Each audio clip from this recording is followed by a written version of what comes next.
Hey you, come check something out with me. New construction roof, check it out. Right there, that's where we're going. All right, so we shouldn't see caulk ever on these boots. These shouldn't be caulked and sealed to this piece of pipe here, but especially on a new construction house, you shouldn't need this at all.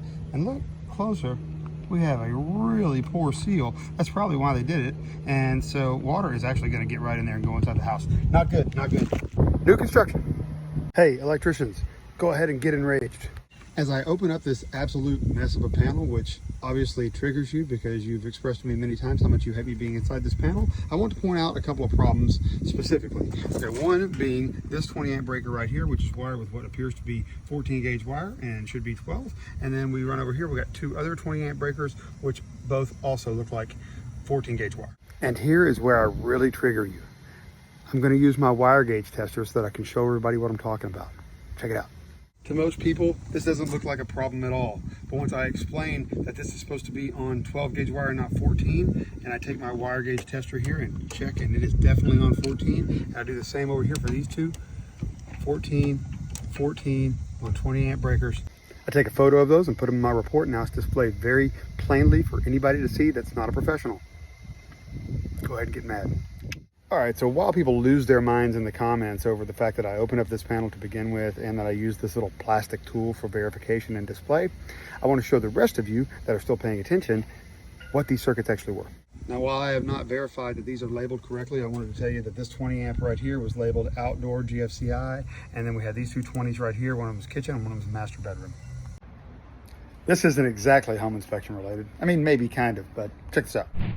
If you ever wanted to know why you don't put particle board outside or near a water source, this is why. Because it becomes a sponge. Look at this. This is some type of particle board shelf. Obviously, this has nothing to do with the home inspection, nothing to do with the structure of the home, but this is why you don't use particle board outside or near any water source. This is what it will become.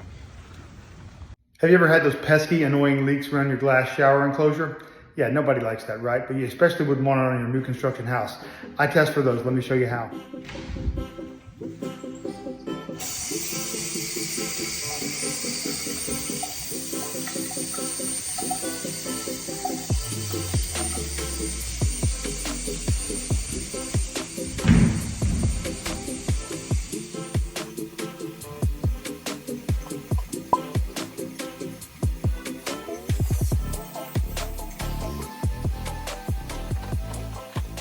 I test for all sorts of things when I do these home inspections, whether it's new construction or not. On this particular house, I found some issues with some damaged shingles on the roof. I also found some issues inside the breaker box, and the air conditioner is really not cutting it either. And then there's this.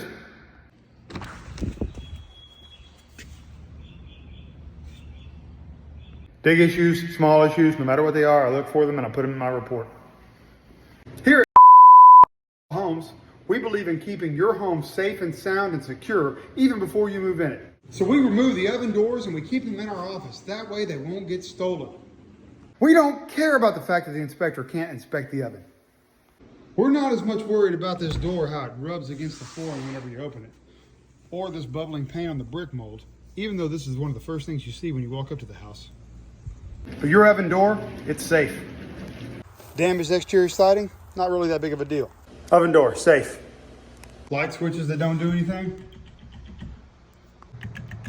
Fixtures that don't work throughout various areas of the home. Whatever, your oven door is safe. All right, so we forgot to install the ductwork for the vent fan. But your oven door, that's safe. Now don't mind the fact that the oven is actually damaged and the fact that the light has been on since who knows how long and will probably burn out as soon as you move in. The oven door though, safe and sound. Sometimes I get called an alarmist. Well, sound the alarm.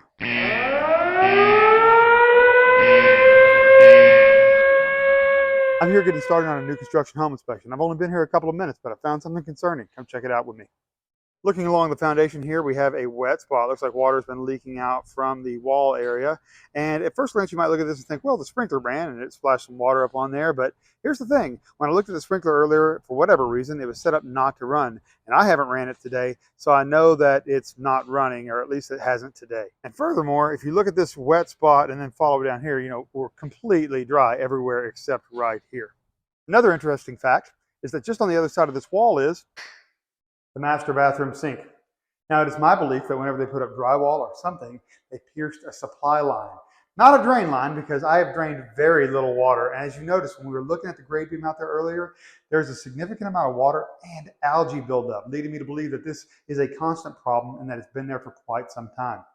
Also, if we follow this wall right here just outside the bathroom, we see a discoloration here. We can see it in the floor and on the baseboard, and it is my belief that it's wet, and yeah, it's definitely showing to be wet. This is a big problem and sure to cause the new buyer a lot of trouble if not identified before they moved in. But I'm so glad they had me out here today to find this and bring it up to their attention so they can be brought up to the builder and corrected before they move in and not cause any more trouble. Get your new construction home inspection, folks. Look at this. Little attic closet space, right? Okay, great. Unfinished. Got our thermoply sheathing up. We don't have any top because this is just going to be storage apparently.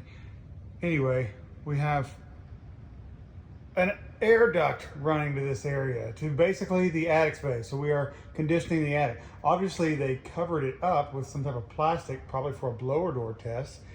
But God, what are we doing supplying air to this area? This is ridiculous. And don't tell me that they have plans to finish it out, because this is a finished house. Everything in this house is done. All the drywall is up. Nobody's coming to put drywall in this room. What's going on here?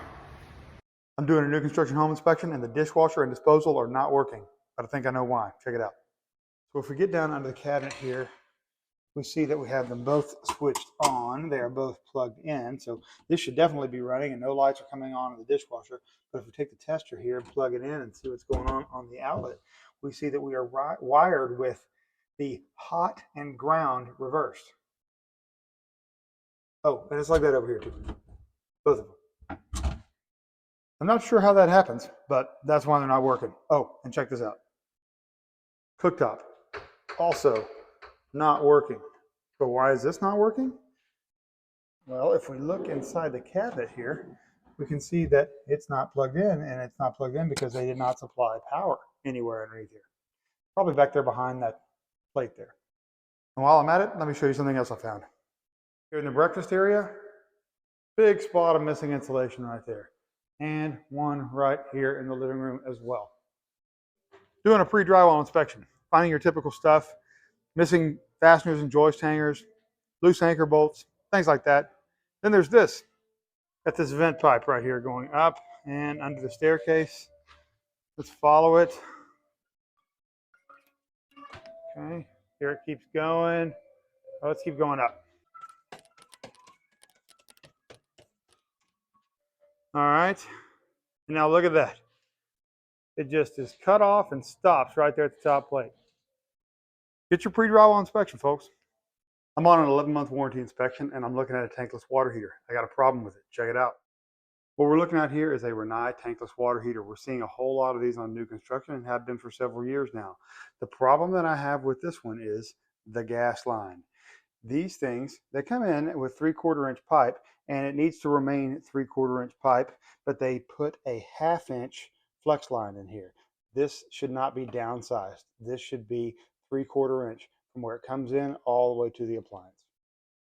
This condition can lead to poor performance of this tankless water heater. Now I'm going to continue to test it, but either way, this is why I'm here, to find defects like this so we can bring them up before the warranty expires and get it fixed by the builder. One thing I look for in my pre-drywall inspections is inappropriately fastened joist hangers. Check this out. All right, so here's a couple of joist hangers in the garage here, and if we look here, we have a fastener right there, but then we're missing 6 of them right in this area. We're missing a whole bunch, see that? And then if we move over here, we got 1 right there, but then we're missing all 6 right here too. And it's funny, going to this other side here, and same thing on this side. 1 here, missing all 6. 1 here, missing 6 more. And then here we got 1 right here. And if we look over here, we got 1 right there, but we're missing all the rest of them in that hanger. This is the attic hatch. Move over here to the other side of it real quick and check this out. Same thing, different side, possibly a few more fasteners, but 1 nail, nothing there. 1 nail, nothing. There's 1, nothing over here. This one has 2 nails in it. So you're only missing 5 on that side. See, 1 over here, 1 over here. If you're gonna put up the hangers, put the fasteners in them. I'm doing an inspection today on a spec home. This house has been completed for a while. It's already had every inspection done to it, but the buyer is coming in and buying it and having me come in here just before he buys it to make sure that everything is all good and check out some of the things I'm finding. First thing I want to show you is that this window here, you can see we have a big missing brick. That is an area where vermin, rodents, insects, moisture, all kinds of stuff can get in there. As we walk around the corner here, we see this clean out on the side of the house, and you can tell that some mortar improvements can be done here. We've got a hole there. They should fill that. We have some small areas around the windows that we have missing sealant. Again, with that same thing going on right here and here. Here we've got our tankless water heater, and this is the condition that I found it in. Let's see here, where's the water was off, but when I turn it on, ready? It's not supposed to do that. Right about here, we are missing some sealant on the trim here. However, on the other side of the structure, we are missing all of the sealant where this piece of trim meets the brick veneer here. We got a damaged exhaust fan and some damaged siding. Now, you can't really see this from ground level, but there's a piece of flashing right there. When I get up on the roof, you can see that they painted the siding and got a little paint on the flashing, but they did not paint the flashing. This needs to be painted to prevent it from rusting. Some of these problems might seem trivial, but I know for a fact that there are many of you out there that have dealt with these issues and the problems that come from having them. It's my mission to expose these issues on these new construction houses and bring them to the builder's attention to get them fixed before you move in.